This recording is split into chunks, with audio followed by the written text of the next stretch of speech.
Hello friends, welcome to English Fluent, English learning at next level. I am Dr. Javed Khan Pathan. Once again welcome you in my YouTube channel. If you haven't subscribed my channel, I request you to subscribe the channel and hit the bell icon for the latest video notifications. Our today's topic is from 10th standard English course book, and we are going to learn a very new and interesting poem. So let's start with our poem.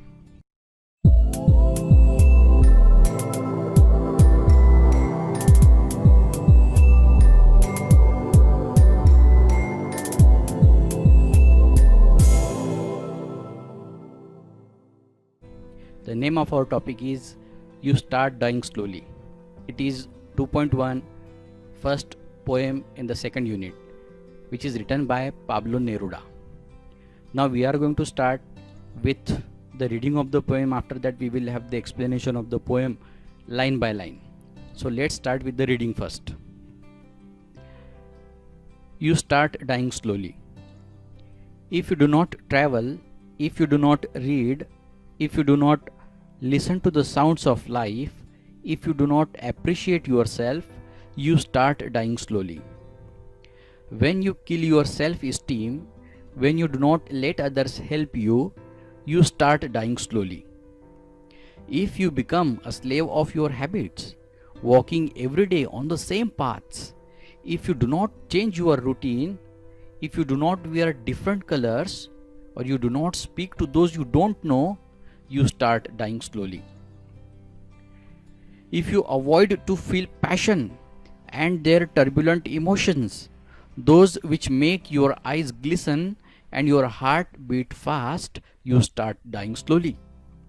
If you do not change your life when you are not satisfied with your job or with your love, if you do not risk what is safe for the uncertain, if you do not go after a dream, if you do not allow yourself at least once in your lifetime to run away from sensible advice. Pablo Neruda. This is the whole poem. We have taken the reading of the poem. I hope you understood the pronunciation of each and every word, and you have to read it in that way only. If possible, please read it aloud so that you can listen to your own words. Listening your own words will improve your pronunciations also. Whatever the mistakes that you commit, you can correct those mistakes also. So please don't read it silently. You can read it loudly and correct your mistakes. After the reading of the poem, we will have the explanation of the poem. Now I will tell you the lines which are very important. You can see the title of the poem is You Start Dying Slowly, and it is very dangerous thing that after listening the word dying slowly, you will be horrified that what the poet wants to say to me. Dying slowly means what? How can I die slowly? I want to live my life. But does it mean that living a life, does it mean that you live a long life or a happy life? What is the definition of your living? So the poet wants to say only adding years into your age is not what we want to get from our life. You have to add a life to your ages also. Whatever the years are there in your life, you have to add life to that years also. And how can you add life into that years? That is very important. So the poet has given us some guidance how to follow, how to live our life. If you want to be happy life, if you want to live a happy life, then what you have to do. That these things have been given over here, but it is in a negative form. We have to take it in a positive stance so that you will be able to understand the poem easily. This poem is not only to understand, or it is not only for your exam point of view, but it is very important for your living a life also. So you have to get it understand very minutely. You have to listen to the meaning of the poem. Right now we are going to see what is written in the poem. Each and every line is complete in itself. We can say each and every line is a poem actually. So we will have the explanation of the poem in English also and in Marathi also. So let's start with the first line. The first line says, if you do not travel. जर तुम्ही प्रवास करत नसाल तर. We will repeat the same line that the title of the poem is You Start Dying Slowly. So you have to complete the sentence in this way. If you do not travel, you start dying slowly.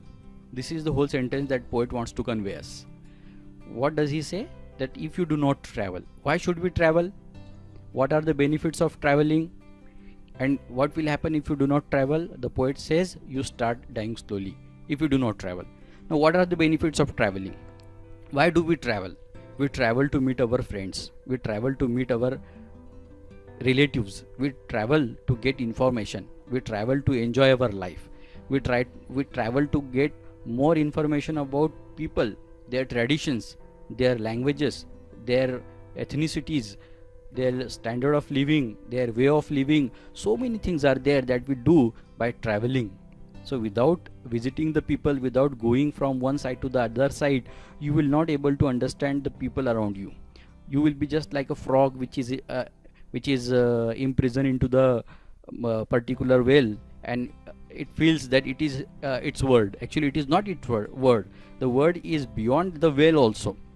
So we have to travel in order to get more information, in order to know the people, in order to make people understand us also. You can also make people understand you by visiting them. Who are you? How do you live? What are your emotions? What are your feelings? How could you explain these things to the people? By visiting them. And if we do not travel, we will not be able to understand the world. I would like to give you an example. Suppose if a writer wants to write some story or some book, some novel or anything else, so he does not simply sit in his own room and he thinks about a story, or he writes directly that story. It is not like that. What does a writer need? Actually, the writer need to visit different places. He travels a lot. He meets the people. He gets the information from those people. He tries to understand their emotions. He tries to make out what is happening in the life of the people. And after listening to these people, only these people or this writer gets the information or gets the plot of his story. And after that he writes that. So just by sitting in one place or living in one place will not give you any happiness in your future life. So if you want to be happy, the writer says you have to travel. Okay, so this is what the paraphrase of the first line is there. पहिल्या ओळीची जर तुम्हाला पॅराफ्रेज समजून घ्यायची असेल मित्रांनो, तर if you do not travel you start dying slowly, हे कवीला इथे सांगायचं आहे. जर तुम्ही प्रवास करत नसाल तर तुम्ही हळूहळू मरत आहात. म्हणजे हळूहळू मरणे म्हणजे असं नाही आहे स्लो पॉयझन सारखं. इथं सांगायचा अर्थ कवीला काय आहे, किंवा जर तुम्ही प्रवास करत नसाल तर तुमचं भविष्य हे सुखकारक असेल याची गॅरंटी नाही, किंवा तुम्हाला भविष्यात सुख भेटेल जीवनामध्ये याची गॅरंटी नाही आहे.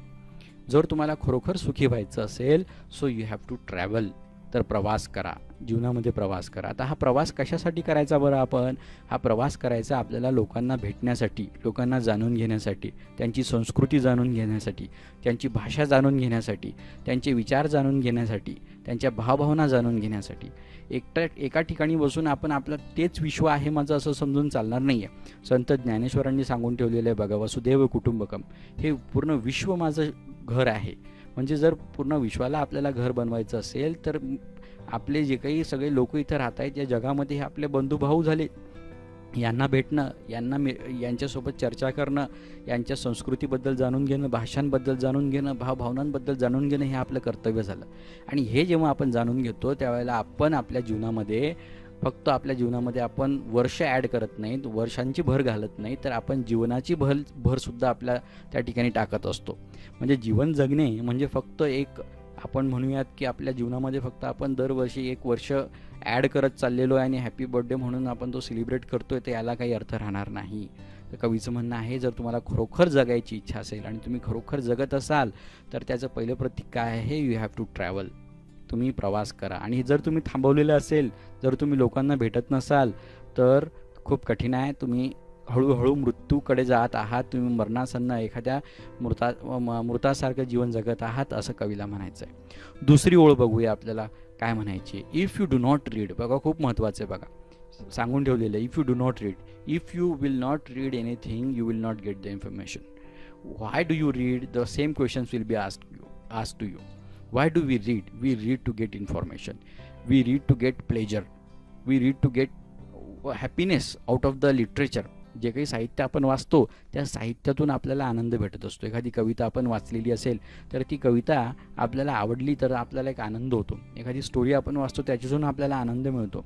किंवा आपण वेगवेगळ्या, आता या तुम्ही बघा 21वे शतक हे जे आहे हे माहितीचं शतक आपण म्हणूया याला, कारण इंटरनेटचं जाळं इतकं मोठं पसरलेलं आहे, याच्यावर इतकी सगळी माहिती आहे की त्यापर्यंत आपण पोचू शकत नाही. जर आपण पूर्ण आयुष्यभर जरी विचार केला ते वाचण्याची तरी आपलं अवघं आयुष्य कमी पडेल. डॉक्टर बाबासाहेब आंबेडकर सुद्धा असंच म्हणायचे की जर मी पूर्ण माझं आयुष्य, अवघं आयुष्य, जो 24 तास अभ्यास करून सुद्धा जर ज्ञानार्जनाचं कार्य केलं तर मला ते जमणार नाही. तर मी फक्त एवढं करून सुद्धा 24 तास अभ्यास करून सुद्धा ज्ञानसागराच्या गुडघ्याभर पाण्यापर्यंत पोचू शकेल. म्हणजे काय, जर इतकं वाचन केल्यानंतर, इतकं अभ्यास केल्यानंतर सुद्धा आपण इतकं ज्ञान अजून उर्वरित राहणार आहे. तो ज्ञानसागर जो आहे तो आपल्याला फक्त गुडघ्यापर्यंत, पाण्यापर्यंत आपण पोचणार आहे. अजून तो बुडून जायची वेळ आलेली नाही आहे. म्हणून मित्रांनो, वाचन हा खूप महत्त्वाचा विषय आहे. जर तुम्ही वाचाल तरच वाचाल, म्हणजे भविष्यात तुम्हाला जगायचं असेल तर तुम्हाला वाचणं आवश्यक आहे. So you have to read if you want to survive. You have to get the information, you have to get the knowledge. There is difference between information and knowledge. Information is just whatever the things you understand, that is information, but knowledge is the thing which you apply. After getting the knowledge, you try to apply that knowledge in particular situation. That is your knowledge. So we have to read for that also. The third line says, if you do not listen to the sounds of life, please listen to the sounds of life. या जीवनाचे आपल्याला आवाज ऐकायचे असतील तर आपल्याला तसे कान सुद्धा विकसित करणं गरजेचं आहे मित्रांनो. म्हणजे आपण काही चांगल्या गोष्टी अवतीभोवती घडत असतात आपल्या जीवनामध्ये, त्याकडे दुर्लक्ष करतो, ऐकतच नाही. आपण काहीतरी दुसऱ्या धूनमध्ये लागलेलो आहोत, आपले हेडफोन्स आपल्या कानावर लागलेले आहेत आणि आपण एक म्युझिकच ऐकत बसलेलो आहे, तसं नाही. तर listen to the sounds of life म्हणजे जीवनाला समजून घेणं. या जीवनामध्ये सुद्धा भरपूर चांगल्या गोष्टी घडत असतात, त्या समजून घेणं. तर आपण फक्त वाईटच गोष्टींकडे लक्ष देतो and we do not listen to the sounds of life. हे जे काही जीवनामध्ये बाकीच्या गोष्टी घडत आहेत, चांगल्या गोष्टी घडत आहेत, अवतीभोवती लोक चांगलं काम करत आहेत, तर त्यांना ॲप्रिशिएटसुद्धा तुम्हाला करायचं आहे. So you go after that also, you listen to the sounds of life. Okay, after that what does speaker says, if you do not appreciate yourself, very important, appreciate yourself. That means appreciate म्हणजे तुमची स्वतःची स्तुती करा. म्हणजे याचा अर्थ नाही की बढाई मारा. ॲप्रिशिएट युअर सेल्फ म्हणजे तुमच्यामध्ये काय चांगलं आहे हे समजून घ्या. You have to understand what is good in you. You have to learn the capabilities within you. What are the capabilities? What are the strengths that you have? What are the good things that you have? And you have to appreciate for yourself. For whatever the thing that you have to appreciate for that. आपल्यामध्ये जे चांगलं आहे त्याची स्तुती करा. म्हणजे ते समजून घ्या. आपल्याला माहीतच नाही आहे की माझ्यामध्ये काय चांगले गुण आहेत.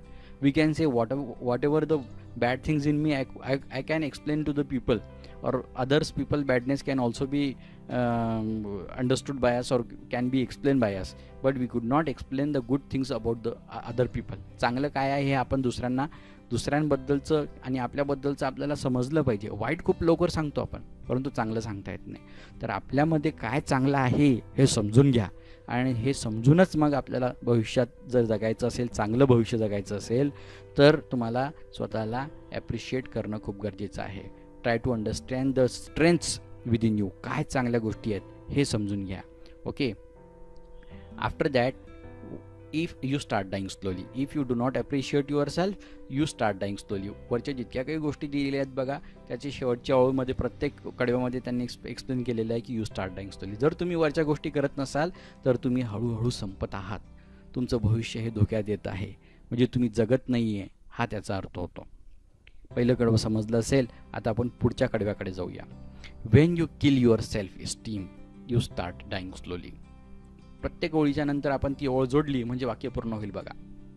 Wien you kill your self esteem. What is self esteem? Self esteem, प्रतिष्ठा, आपली स्वतःची जी प्रतिष्ठा आहे, स्वप्रतिष्ठा जी असते, स्वाभिमान जो असतो, जर तो आपण मारून टाकला तर आपण जगत आहोत यू स्टार्ट डाईंग स्लोली, किंवा आपण मरत आहोत हा त्याचा अर्थ होतो. स्वाभिमान काय, आपल्यातल्या कॅपेबिलिटीज काय आहे हे जाणून घेणं खूप महत्त्वाचं आहे. आपण स्वतःला खूप बिलिटील करत राहतो, म्हणजे खूप कमी मी लेखत राहतो. मला हे येणार नाही, मला ते जमणार नाही, मला असं येत नाही, मला तसं येत नाही, मी त्याच्यासारखा का नाही आहे. म्हणजे दुसऱ्यांचं अनुकरण करायला आपण खूप बघत असतो. आपल्यामध्ये ॲबिलिटीज भरपूर आहेत, तुम्ही बघू शकता. मागे एक आकृतीमध्ये एक प्रतिकात्मक चित्र दाखवलेलं आहे की समोर व्यक्ती वेगळा दिसतोय, परंतु त्याच्या आतल्या कॅपेबिलिटीज या भरपूर आहेत, या मागे दिसत आहेत, परंतु याला त्या दिसतात का, नाही. हा आपल्याला स्वतःला कमी लेखत असतो, हा व्यक्ती. आपण स्वतःला कमी लेखत असतो, आणि या कमी लेखण्यामुळे काय होतं की आपला विकास होत नाही, किंवा आपण जगत नाही चांगलं. आपण नेहमी इतरांचं अनुकरण करण्यामध्येच आपलं आयुष्य खर्ची घालतो. दुसरा कसा चांगला, दुसऱ्यासारखं माझ्याजवळ का नाही आहे हे बघत राहतो, परंतु स्वतःजवळ काय आहे हे हा जो स्वाभिमान आहे, हा जो सेल्फ इस्टीम आहे, हा जर आपण स्वतःचा मारून टाकला तर आपला विकास होणार नाही, किंवा आपण चांगलं जगतोय हा याचा अर्थ बिलकुलच होणार नाही. So you have to understand here what poets wants to say, that you don't kill your self esteem. You have to be confident about yourself. You have to be reliable on you only. Don't rely on other people. So try to understand the capabilities, abilities that lie within you, and appreciate those things. So if you will do these things, it means you are living a good life. Next line बघूया आपण. When you do not let others help you, तुम्ही ज्या वेळेला इतरांना स्वतःची मदत करू देत नाही, म्हणजे इतरांची मदत घेत नाही तुम्ही, त्यावेळेला सुद्धा तुम्ही मरत आहात, हा त्याचा अर्थ आहे. You start dying slowly. म्हणजे कधी कधी काय होतं, आपण स्वतःच्या इगोमध्ये इतके व्यस्त होऊन जातो, किंवा इतके मग्न असतो की आपल्याला दुसरा कोणी मदत करतोय हे आपल्याला सहनच होत नाही. मी दुसऱ्याची मदत का घेऊ बरं, नाही, मी स्वतः आहे, खंबीर आहे, असं आपण समजतो. आहे आपण खंबीर असतो, त्याच्यातला तसा भाग नाही आहे, परंतु जर कोणी मदत करत असेल तर का मदत घेऊ नये. आपण स्वतःला इतकं दुसऱ्यापासून अलिप्त ठेवून कसं चालणार आहे. शेवटी आपण समाजशील प्राणी आहोत, मनुष्य हा समाजशील प्राणी आहे. समाजामध्ये राहायचं आपल्याला, एकमेकांची मदत करायचं आहे. एकमेका सहाय्य करू अवघे धरू सुपंत म्हटलेलं आहे. तर एकमेकांना सहाय्य करायचं आपल्याला. दुसऱ्यांची मदत तर घ्यायचीच आहे, परंतु आपल्यालाही दुसऱ्यांची मदत करायची आहे. या दोन्ही गोष्टी कवीला इथे अभिप्रेत आहे बघा. म्हणून काय ते काय म्हणतात, if you do not let others help you, जर तुम्ही दुसऱ्यांना स्वतः तुमची मदत करू देत नसाल, म्हणजे एकटे राहत असाल, so you start dying slowly. It is possible that you may go into depression. You may be the victim of depression.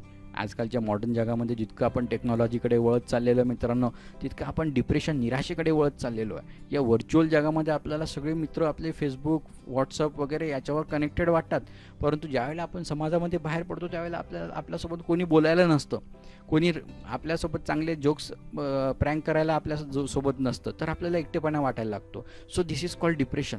हे डिप्रेशन आपल्याला केव्हा येतं, ज्यावेळेला आपण लोकांपासून वेगळे होतो. So don't fall apart. बाजूला पडू नका, एकटे होऊ नका. Try to mingle with the people, try to meet the people, try to travel, try to read. All these things are adding a life into your age years. So you have to do all these things in your life, friends. So let's move towards the next stanza. If you become a slave of your habits. Slave म्हणजे गुलाम आणि habits म्हणजे सवयी. जर तुम्ही आपल्या सवयींचे गुलाम झालात तर तुम्ही मरत आहात, याचा अर्थ आहे. वेगवेगळ्या भयानक सवयी आपल्याला लागलेल्या आहेत बघा. या सवयींवर आपल्याला विजय मिळवायचा आहे. So don't be slave of your habits. या सवयींनुसार मित्रांनो तुम्ही जगायचं नाही आहे. म्हणजे एखाद्या गोष्टीची मला इतकी सवय झालेली की ती सवय आता मला चालवायला लागलेली आहे. मी कसं राहायचं ती सवय मला सांगते. एखाद्या वेळेला मी मोबाईलचा इतका आहारी होतो की मला वेळेचं भानच राहत नाही आहे. मला वाटतं की मी फोन बाजूला ठेवून द्यायला पाहिजे, परंतु दर 10 मिनिटानंतर मी फोन उचलून बघतो, कोणाचा मॅसेज तर आला नसेल, कोणी लाईक तर केलं नसेल, कोणी मला काही पाठवलं तर नसेल, फोटोज तर पाठवले नसतील. या गोष्टींचं म्हणजे काय आहे, ही हॅबिट झाली आपली फोन वापरायची. किंवा आजकाल आपण बघा ते PUBG खेळ आहे, गेम आहे, किंवा वेगवेगळे खेळ आहेत. ब्लू व्हेल नावाचा खेळ आला होता, त्यामध्ये भरपूर मुलं वेडे झाले होते आणि त्याच्या पाठीमागे लागून तो गेम जसा सांगत होता, तो समोरचा व्यक्ती त्या गेममध्ये तसा हा व्यक्ती करायला लागला होता आणि स्वतःला मारण्यापर्यंतची वेळ इथे आलेली आहे. So if you are going to become a slave of your habits, so you will die surely in future. It is possible that you will stop living. It is possible that your future may be dark. So this is what the poet wants to say. So don't be slave of your habits. आपल्या सवयींचे आपण गुलाम होऊ नये. आपल्याला स्मोकिंगची सवय असेल, आपल्याला बाकीच्या कोणत्याही गोष्टींची सवय असेल, त्या सवयींवर आपल्याला राज्य करू देऊ नका. केव्हाही ती सवय आपल्याला सोडायची आहे ते आपल्यावर अवलंबून असले पाहिजे. म्हणून या बॅड हॅबिट्स ज्या आहेत त्या आपण सोडून दिल्या पाहिजे, इथे असं सांगायचं आहे कवीला. समोर काय म्हणतो कवी, walking every day on the same path. आणि त्याच कामामध्ये त्याच रस्त्यावर आपण चालत आहोत. आपल्या जीवनामध्ये काहीच नवीन घडत नाही आहे. So you start dying slowly. म्हणजे काहीच नवीन नाही आहे. Walking every day on the same path. काहीच वेगळं आपल्या जीवनामध्ये घडत नाही आहे. दररोज एखादी चावी भरल्यासारखी खेळण्यामध्ये आपण सकाळी उठतो, बाहेर पडतो, कॉलेजला जातो किंवा जे काही काम असेल आपलं ते करतो, पुन्हा मग घरी येतो, खातो, मग पुन्हा झोपून जातो. पुन्हा सकाळी उठलं, पुन्हा तेच कॉलेजला जाणे, ऑफिसला जाणे, जेवण करणे, संध्याकाळी येणे, पुन्हा आराम करणे, खाणे, झोपणे. जर हेच रुटीन आपल्या जीवनामध्ये असेल तर आपलं जीवन निरस होऊन जाईल. जीवनामधला हा जो तोचपणा आहे मित्रांनो, हा तोचपणा आपल्याला एखादा मरणासन्न व्यक्तीसारखा घेऊन जातो किंवा बनवून टाकतो आपल्याला. आणि म्हणून सकाळ संध्याकाळ त्याच गोष्टी जर आपल्या जीवनामध्ये घडत असतील तर काहीच नवीन राहणार नाही. रविवार, विकेंड्स कशासाठी ठेवलेले आहेत? म्हणून आठवड्यामध्ये जर तुम्ही ऑब्झर्व कराल तर तुम्हाला कळेल की आपल्या विकेंड्स आहेत, सॅटर्डे संडेला सुट्ट्या दिलेल्या असतात. कारण काय की सोमवार ते शुक्रवार शनिवारपर्यंत व्यक्ती काम करतोय, तेच काम करून तो बोर झालेला असतो. तर त्याला थोडंसं आपल्या कामामध्ये एक वेळ भेटली पाहिजे, स्टॉप भेटला पाहिजे आणि त्याला आपल्या फॅमिलीला वेळ देता आला पाहिजे. काहीतरी त्या वेळेमध्ये त्याने नवीन काहीतरी करता आलं पाहिजे, म्हणजे जीवन त्याला चांगलं जगण्याची इच्छा होईल, मजा येईल आणि पुन्हा सोमवारी नवीन उत्तेजनेने, नवीन उत्साहाने तो कामाला लागेल. So it is very important. So you have to walk. If you are walking every day on the same path, that means you are dying slowly. So you have to do something new whenever there are weekends. म्हणून विकेंड्समध्ये काहीतरी नवीन करा. ते आता विकेंडमध्ये सुद्धा असं ठरवून ठेवू नका की फक्त मी टी व्हीच बघणार आहे किंवा मोबाईल गेमच खेळणार आहे.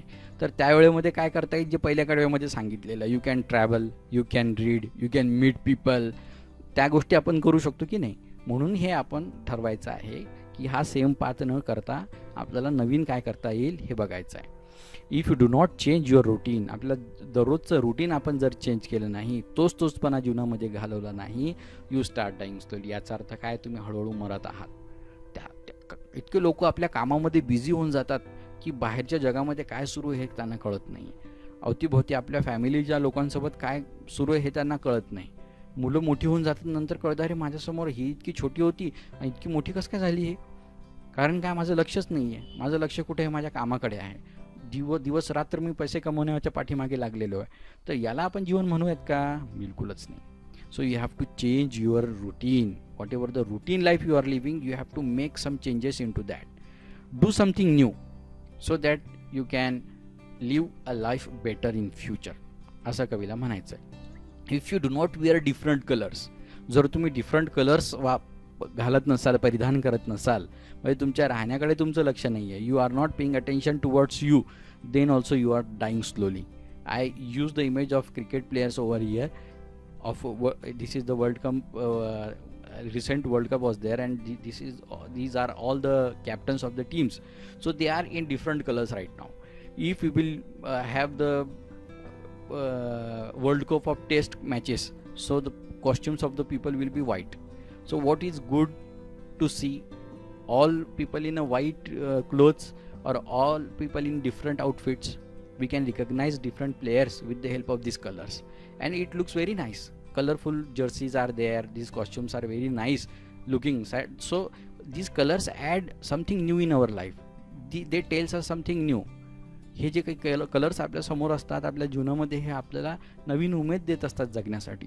तेच कपडे, त्यामध्ये काही वेगळं आपण व्हेरिएशन आणतच नाही आहे, आपल्याकडे लक्षच देत नाही आहे आपण, तर काय फायदा. दुसरा काय करतो याकडे भरपूर लक्ष असतं आपलं, परंतु स्वतःकडे आपण लक्ष देत नाही आहे. So you have to wear different colours also. काहीतरी वेगळे कलर्स आपण वापरले पाहिजे, घातले पाहिजे, नवीन काहीतरी केलं पाहिजे. जर हीच टीम आज जर विचार केला असता आपण, जर ही टेस्ट क्रिकेटची आपण वर्ल्ड कप ठेवलं असतं, सगळे पांढऱ्या कपड्यामध्ये दिसले असते, सगळे सारखे, ते बरे वाटतात का आपल्याला? बिलकुलच नाही. आपल्याला वन डे त्यापेक्षा चांगली वाटते, कारण की रात्रीचा खेळ असतो, चांगले प्लेयर्स असे वेगवेगळ्या कपड्यांमध्ये असतात, कलरफुल कपडे असतात, अजून चांगलं वाटतं. So these colours add happiness into our life. People like colours, म्हणून सृष्टीमध्ये सुद्धा कलर दिलेला आहे वेगवेगळा, नाही तर सृष्टीचा एकच कलर असता ब्लॅक अँड व्हाईट. तसं नाही आहे, त्या निसर्गाचा सुद्धा बघा वेगवेगळ्या कलरने भरलेलं आहे ते. तर जर त्यांना निसर्गामध्ये एवढे कलर्स असतील तर आपण सुद्धा वेगवेगळे कलर्सचे कपडे वगैरे घातले पाहिजे, म्हणजे नवीन काहीतरी केलं पाहिजे असं कवीला इथं म्हणायचं आहे. So if you are not or you do not speak to those you don't know. जर तुम्ही अनोळखी लोकांसोबत बोलत नसाल, स्पीक म्हणजे बोलणे, स्वतः एकमग्न राहत असाल, तर you are dying slowly. If you do not speak to those you don't know. ज्या लोकांसोबत तुमची ओळख नाही आहे तरीसुद्धा त्यांच्यासोबत तुम्ही बोलत नाही आहे, म्हणजे याचा अर्थ तुम्ही हळूहळू मरत आहात. म्हणजे काय, इथे कवीला काय म्हणायचा अभिप्राय आहे की म्हणजे जास्तीत जास्त लोकांसोबत आपण बोललं पाहिजे. अनोळखी लोकांसोबतही आपण मित्र केव्हा बनतील आपले, ज्यावेळेला आपण लोकांसोबत बोलू. मी दुसऱ्यांना माझ्याबद्दल ज्या वेळेला सांगेल त्याच वेळेला समोरचा व्यक्ती मला जज करेल आणि माझा मित्र होईल. ऑटोमॅटिकली तर कोणी असं डायरेक्ट मित्र वगैरे बनणार नाही. आपले जे काही नातेसंबंध आहे ते आपल्याला जन्मापासून प्राप्त आहेत आपल्या जन्मानंतर, परंतु आपले मित्र किंवा दुसरे जे काही लोक आपल्यासोबत आपल्याला जोडून घ्यायचे असतील तर त्याच्यासाठी आपल्याला बोलावं लागेल त्यांच्यासोबत सुद्धा. So we have to speak to those people also. So don't be mum and sit at one place. एखाद्या बसमध्ये, एखाद्या ट्रेनच्या प्रवासामध्ये किंवा प्लेनमध्ये आपण बसलेलो आहोत आणि बाजूला एक व्यक्ती 4 तासापासून आपल्याजवळ बसलेला होता, परंतु त्याला आपण साधं विचारलंसुद्धा नाही त्याचं नाव किंवा तो कुठे चाललेला आहे वगैरे वगैरे. तर हे खूप म्हणजे आपल्याला असं एकदम माणसामध्ये राहण्यासारखं वाटतच नाही आहे, एकटं माणूस वाटतो तो. म्हणून कवीला काय म्हणायचं आहे, you have to speak to the people, so speak to those you don't know. We'll see if you are not doing all these things, the poem says you start dying slowly. तुम्ही हळूहळू मरत आहात याचा अर्थ आहे. म्हणजे सगळ्या वरच्या गोष्टी आपल्याला करायच्या आहेत. पुढे सांगितलेलं आहे बघा, if you avoid to feel passion. Passion म्हणजे भावभावना, अवॉइड म्हणजे दुर्लक्ष करणे, टाळणे. जर मनातल्या भावभावनांकडे तुम्ही दुर्लक्ष करत असाल, त्या कोणत्याही भावना असतील, त्या प्रेमाच्या भावना असतील किंवा कोणत्या इतर असतील की मला काहीतरी करायचं आहे माझ्या जीवनामध्ये, ही एक भावना असेल, इमोशन्स असतील, यांच्याकडे आपण दुर्लक्ष करत असू, किंवा and their turbulent emotions. Turbulent म्हणजे अस्थिर, अनस्टेडी. आपल्या मनामधले जे काही अस्थिर इमोशन्स असतात, म्हणजे एकदमच आपल्या मनामध्ये काहीतरी भावना निर्माण झालेल्या आहेत की हो आता मी अभ्यास करणार आणि मी चांगल्या टक्क्यांनी पास होऊन दाखवणारच.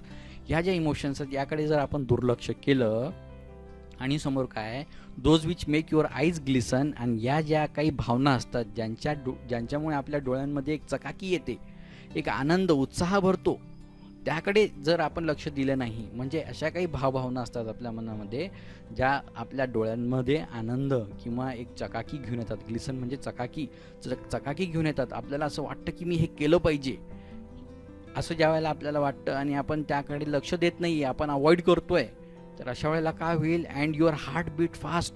आणि ह्या भावनामध्ये मनामध्ये आल्यानंतर तुमच्या मनाची धडधड, तुमच्या काळजाची धडधड अचानक वाढलेली असते. And your heart beat fast. ती गोष्ट करण्यासाठी तुमचं मन उचंबळून गेलेलं असतं की आता मी हे केलं पाहिजे, आणि तरीसुद्धा आपण त्याकडे दुर्लक्ष करतोय.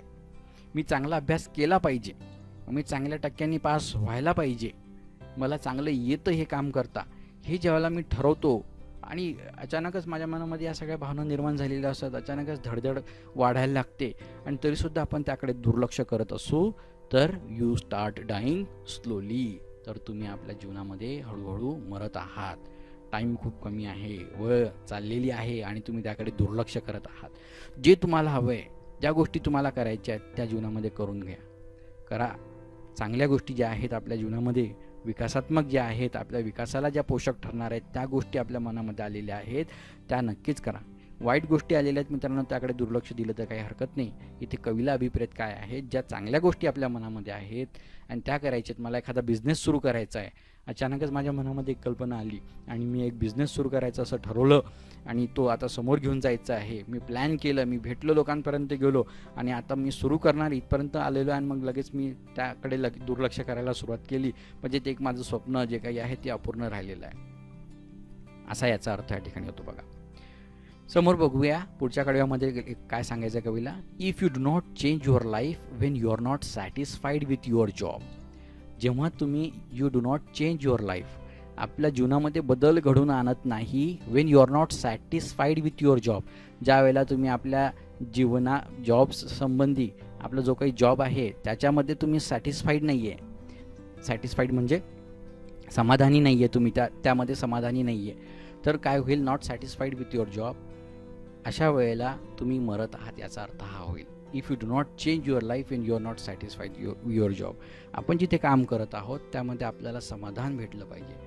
जे कार्य आपण करत आहोत त्याच्यातून आपल्याला जे कमाई जी होत आहे, ज्याच्यातून कमवतोय त्याच्यातून आपल्याला आनंदसुद्धा भेटणं आवश्यक आहे. जर आपल्याला त्याच्यात आनंद नसेल, इंटरेस्ट नसेल, तर नक्कीच आपला त्याच्यातून विकास होणार नाही.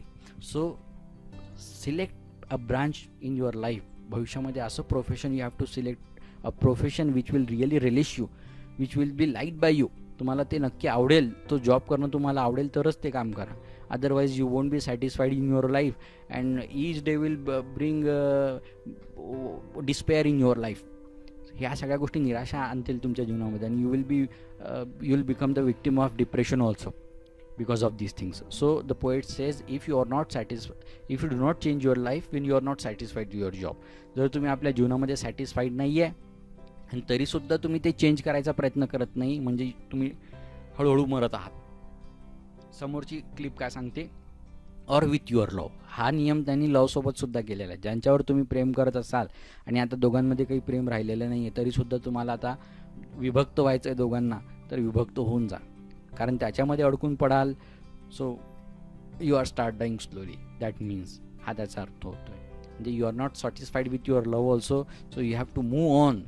You have to be, if you can mend your relationship, if you can cope up with yourself, जर तुम्ही दोघांसोबत एकमेकांसोबत जर जुळवून घेत असाल तर ठीक आहे. Otherwise you should start living independent life. आपल्या जीवनामध्ये एक इंडिपेंडंट लाईफ आपण जगणं गरजेचं आहे. So you have to move on. Next काय म्हणायचं आहे, if you do not risk what is safe for the uncertain. आणि रिस्क घेणंसुद्धा, जर तुम्ही रिस्क घेत नसाल, व्हॉट इज सेफ म्हणजे सुरक्षित. काही गोष्टी अशा असतात की आपण आपल्या त्या आउट ऑफ द बॉक्स आपण विचारच करत नाही. आपल्या मर्यादेमध्ये जितका आहोत तितक्यामध्ये आपण काम करत राहतो, रिस्क घेत नाही आहे. जर तुम्ही रिस्कच घेतले नाही जीवनामध्ये, अनसर्टन अनिश्चित गोष्टी कशा घडतील मग. आय एम पॉसिबल या ठिकाणी तुम्हाला चित्रामध्ये दिसत असेल. इम्पॉसिबल हा शब्द आय एम पॉसिबलसुद्धा होऊ शकतो. पॉसिबल म्हणजे शक्य, इम्पॉसिबल म्हणजे अशक्य. ही गोष्ट अशक्य आणि आपण आपल्या सेफ्टी झोनमध्येच जर जगत असू तर खूप कठीण आहे मित्रांनो. ही जी काही लीप आहे, ही जी उडी आहे तुम्हाला जेव्हा घ्यायची असेल, त्या इम्पॉसिबलला तुम्हाला आय एम पॉसिबल बनवून दाखवावं लागेल. तेव्हाच तुम्ही ज्या गोष्टी तुमच्या हातून घडणार नव्हत्या असं तुम्हाला वाटत होतं, त्या घडायला सुरुवात होतील. So you have to take risk. धोके पत्करण्याची आपल्यामध्ये हिंमत असली पाहिजे. जर तुम्ही हे करत नसाल, यू स्टार्ट डाईंग स्लोली, असं कवीला म्हणायचं आहे. समोर, if you do not go after a dream. एक स्वप्न आपल्या मनाशी बाळगून ठेवा आणि या स्वप्नाच्या पाठीमागे आपण गेलं पाहिजे. आपलं स्वप्न पूर्ण केलं पाहिजे. You have to set a goal, you have to have a dream. Doctor APJ Abdul Kalam says every time that see a dream in your life. एखादं स्वप्न बघा. It should not be seen in your sleep time actually. It should be seen by opening eyes, with your eyes open wide. यास जे काही आपले डोळे आहेत ते सगळे अतिशय उघडे करून आपण हे स्वप्न बघितलं पाहिजे आणि त्याचा पाठलाग केला पाहिजे. मला पायलट व्हायचं आहे, मला इंजिनियर व्हायचं आहे, मला डॉक्टर व्हायचं आहे, मला समाजसेवक व्हायचं आहे. जे काही तुम्हाला व्हायचं आहे जीवनामध्ये, काहीतरी स्वप्न आपल्या जीवनामध्ये आपण ठरवून घेतलं पाहिजे आणि त्याच्या पाठीमागे लागलं पाहिजे. तर लेखक म्हणतोय, कवी म्हणतोय, if you do not go after a dream. जर तुम्ही स्वप्नाच्या पाठीमागे जात नसाल आपल्या, so you start dying slowly. And in the last 3 lines, the poet says, if you do not allow yourself at least once in your lifetime to run away from sensible advice. If you do not allow yourself, allow म्हणजे परवानगी देणे, at least once in your lifetime, lifetime म्हणजे जीवनामध्ये, to run away म्हणजे पळून जाणे, from sensible advice. advice म्हणजे सल्ला, sensible म्हणजे कॉमन सेन्स असलेला, खात्रीलायक सल्ला.